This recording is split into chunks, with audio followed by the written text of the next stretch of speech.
muraho neza. Tubashimiye kuba mwongeye kuba duhuriye ku murongo wacu wa channel ya Ntamuhanga Wiyubashye. Tukaba dukeneye kugira ngo tubashimire iminsi myinshi twari tumaze tutabonana, ariko turagarutse. Kubw'ibyo rero turaza kongera tuganire ku bintu byinshi bitandukanye cyane. Turakomeza dushingire kuri Bibiliya nk'uko twe twarabiganiriye na mbere hose. Icyo turubuze kuvugaho mbere na mbere ni ikihe rero?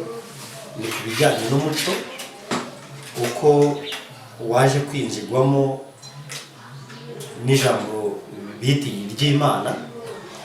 Ahantu turaza guhurira muri Matayo igice cy'icumi umurongo wa 34 n'uwa 35 kugeza 7. Situyisoma yose, ariko yenda tumaze turebe urugero Yesu Kristo yaje atanga hano ku isi, turebe uko twamwakiriye n'ukuntu mu muco wacu byakagombye kuba byari bimeze.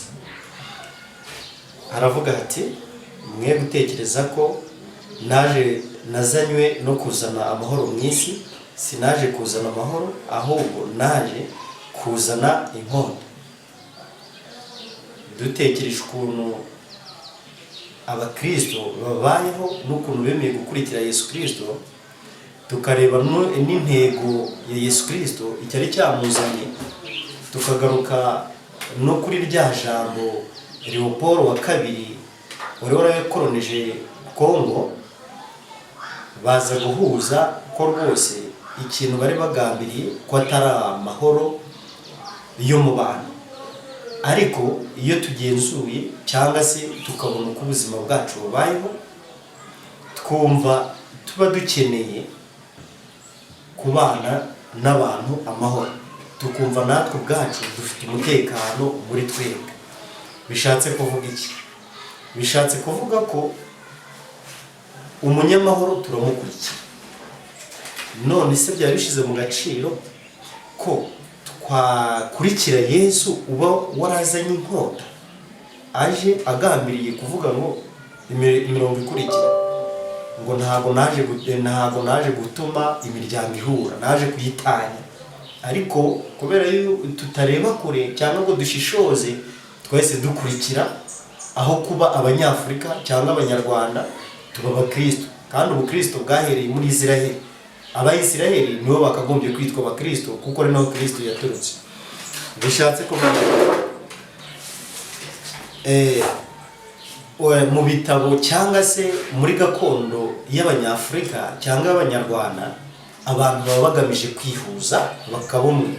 Turibuka mu bitabo mu mashuri abanza twiga twasanzemo igitekerezo cy'umugabo wafashe abana be abaha inkoni 3 zihambirira hamwe, arangije arazibahereza ngo bazivune.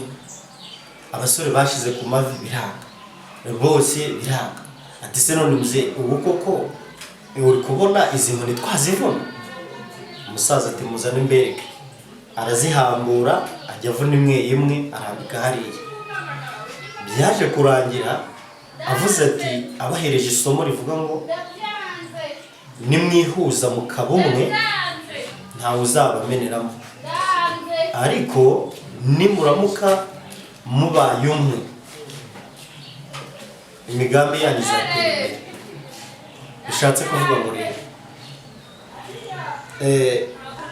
twagakombye gukurikirana uko ubuzima bw'umuntu bubayeho, kuko ni ubuzima buba buryoshye. Bya bindi bakubwira ngo uzajya mu ijuru, uzajya muri paradizo, biriya byose ni ukukubeshya.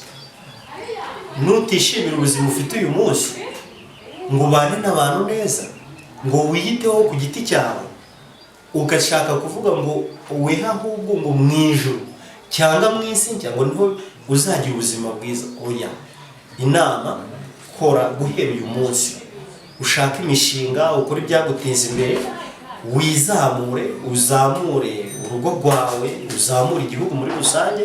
Ibyo nawe ikintu wagagombye kuba wakwigezaho ugikore, witeze imbere, kuko iyi si uriho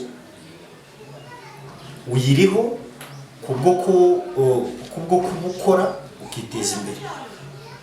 Ubwo kuburya ukanywa ukambara ntimukabishakira ahandi, biri hano ku isi. Kubw'ibyo rero hari amagambo ari mu Baefeso avuga ngo dukucungure igihe cyacu ngo tugikoreshe mu by'Imana. Bityo iby'Imana niba tujya kubimariramo igihe cyacu, twebwe tuzasanga nta n'igihe dusigaje cyo gukora, kandi twakagombye gukora tukabona na bya bintu dukeneye. Umubwiriza igice cya 12 umurongo wa 1 hatugaragariza ko ngo twibuke umuremyi wacu tukiri abasore. Ubusore bwawe nujya kubwica uzasaza nabi. Ubwica ute? Barakubwira ngo ibuka umuremyi mu minsi y'ubusore bwawe. Amadini afite ibintu byinshi aturohamo, atubwira ngo dukore, ngo ijoro n'amanywa ngo dusome ngo Zaburi, ngo tuzagira umutekano, ngo tugere.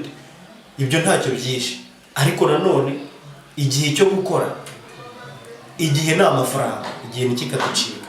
Bavandimwe, icyo twe tugambiriye kugira ngo tuganireho cyari iki cyo kuvuga ngo umuntu waje azanye inkota aje gutandukanya abantu, ntabwo nkatwe rwose twagombye kugenda nk'intama nk'uko babidusaba.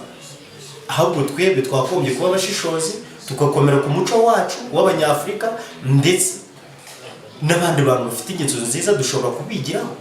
Ariko ibintu bitwicira igihe tubireke. Turabashimiye, naho ubutaha turi kureba izindi ngingo zizaba zigezweho, tuzaba turi kugira ngo tuganireho. Channel yacu ni Uwiyubashye nta muhanga. Turabashimiye, tuzongera dusubire, mugire amahoro mu nzira no mu nzu.